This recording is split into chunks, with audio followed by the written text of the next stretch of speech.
Of all the things patients fear for their future and for their health, loss of sight is the second most important thing behind death. Therefore, we have a great responsibility to try to preserve, maintain, and restore sight. My particular specialty has to do with the front of the eye, or what's called the anterior segment of the eye.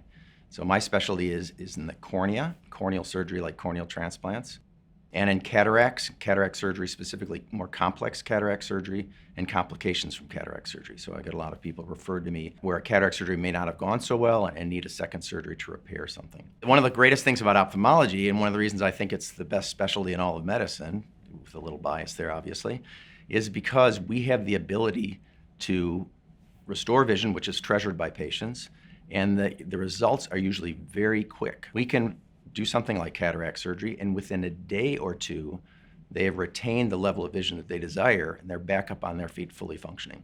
And the way I look at taking care of patients and their eyes, it's really when a patient entrusts themselves to me and their eyes to me, it's really a privilege. So every time a patient trusts me to take care of their eyes and their vision, I really feel honored to do that and a privilege to do that. And you'll meet very few ophthalmologists that don't love what they do.